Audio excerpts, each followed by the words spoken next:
Bien. À cette époque-là, j'étais un tout petit garçon, j'avais des culottes courtes, je crois bien me souvenir, j'avais de très jolies jambes sans poils.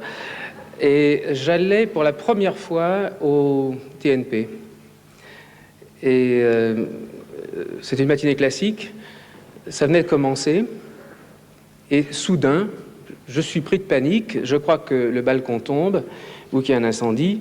C'est un hurlement dans la salle. Et pourtant, je savais que je venais voir autre chose qu'un acteur, autre chose qu'une pièce, autre chose qu'un acteur. C'était déjà un mythe. C'était quelqu'un que les mères de mes copines voulaient pour gendre. C'était quelqu'un que mes copines voulaient pour mourir dans ses bras. Et puis moi, je voulais lui ressembler, évidemment, pour qu'elle accepte de répéter dans les miens. Il est parti à 37 ans, il y a tout juste 30 ans. C'est Gérard Philipe.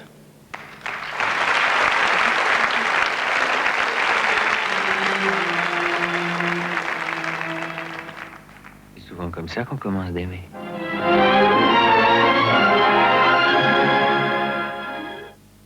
Je meurs de sommeil. C'est ce que prétendent les femmes qui veulent se débarrasser de quelqu'un. Je ne vous le fais pas dire. Oh. Bonne nuit.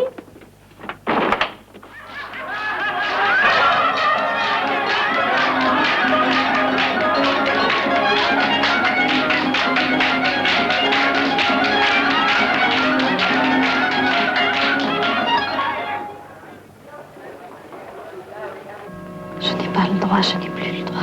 Ce sont les autres qui n'avaient pas le droit. Comment l'amour peut-il être un péché? Il n'y a qu'un seul péché, c'est de ne pas aimer.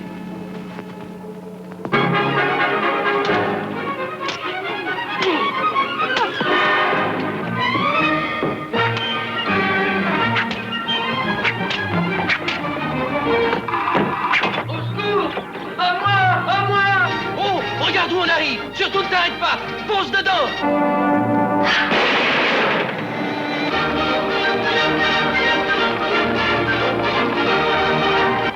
Vous entendez?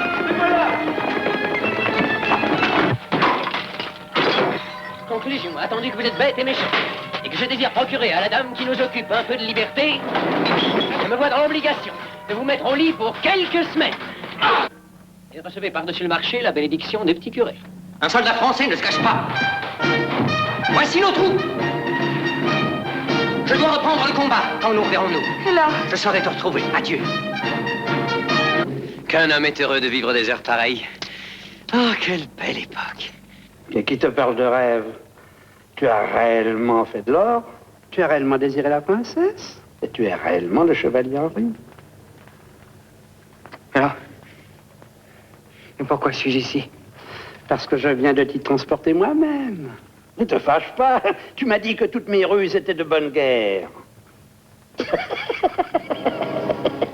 Pourquoi les hommes sont pauvres? Pourquoi l'enfant est pauvre? Pourquoi les champs sont nus? Pourquoi tous ces gens ne s'embrassent pas, ne chantent pas des chants de joie? Pourquoi leurs visages sont si sombres?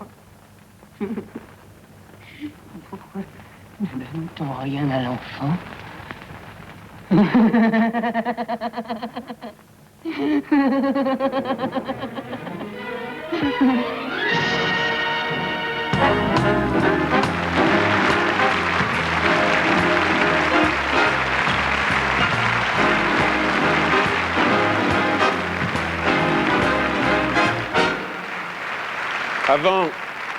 Avant de remettre à Anne-Marie Philippe ce César de la mémoire, du souvenir, de la mémoire vivace, je voudrais vous inviter à découvrir quelques images inédites de Gérard que nous devons à la grande gentillesse de sa femme Anne.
George Wilson à l'écran qui a fait partie du TNP. Ma chère Anne-Marie, nous sommes promis de faire court et gai. C'est la meilleure façon, je crois. Bon, alors il y a d'autres personnes ici qui ont été aussi comment dirais-je, autorisées que moi, et peut-être même plus, à vous parler quelques minutes de Gérard. Il y a George Wilson, il y a Suzanne Flon. Quand j'ai pensé à ce petit speech, je me suis perdu dans des milliers de souvenirs sur Gérard, des souvenirs professionnels, des souvenirs d'amitié, de camaraderie. Et je ne savais lequel choisir. Alors égoïstement, tout à l'heure, là, juste en coulisses, je me suis dit que j'allais en choisir deux moments de ma vie avec lui, ou à ses côtés plus exactement. Le premier, en 51 ou 52, j'avais 21 ans, et 22 ans, j'avais été à Avignon, avec des amis élèves comédiens. Et ça a été la révélation, ça a été le coup de foudre du génie sur scène. Et j'ai eu deux révélations le même soir. La révélation d'abord des sommets qu'un artiste, un acteur artiste, on oublie trop souvent que nous pouvons quelquefois être des artistes, qu'un acteur artiste pouvait atteindre dans son art. Et l'autre révélation qui était moins gaie, c'est que quoi que je fasse et quoi que j'entreprenne, je n'atteindrai jamais ces sommets. Mais enfin, on se fait une raison. Et puis, l'autre souvenir que j'ai de lui, c'est encore plus égoïste. Je passais une audition devant Villard. Villard n'était pas là pour entrer au TNP. C'était votre père qui les faisait passer ces auditions. Et alors, je revois comme si c'était hier, votre père venir à la rampe, là, et me dire, vous, monsieur, venez voir par là. Et j'étais engagé pour 7 ans pour travailler à ses côtés, sous la direction de Jean Villard et sous la direction de votre père aussi, qui m'a mis en scène. Voilà. Je me souviens aussi que j'ai donc joué, je sais pas, une dizaine de pièces avec lui. J'ai joué des centaines de représentations, et sur ces 100 ou 200 ou 300 représentations, il m'est arrivé très souvent, et c'est rare quand on joue avec quelqu'un tous les jours, il m'est arrivé très souvent quand je n'étais pas en scène d'aller en coulisses, simplement pour subir l'enchantement.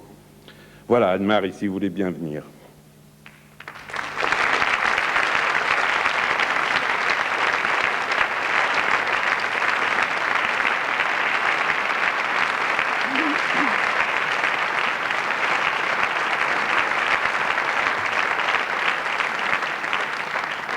Merci.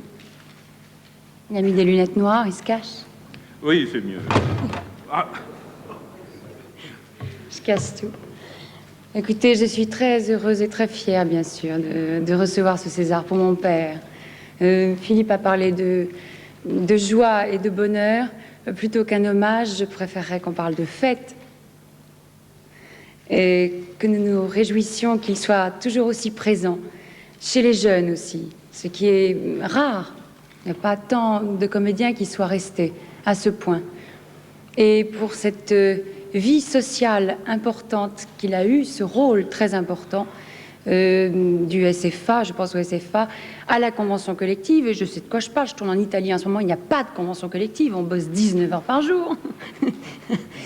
Donc, et l'homme et sa famille, vous avez vu ce film, c'est la première fois que nous le sortons, quoi, que ma mère accepte, et que nous avons souhaité, nous, ses enfants, Olivier n'est pas là ce soir, mais il nous regarde, je pense, que ce film soit vu, parce qu'il est important maintenant de peut-être pour nous qui assumons sans doute mieux les choses, de débloquer certains mystères qui ne doivent plus être des mystères, mais simplement un amour commun pour une même personne.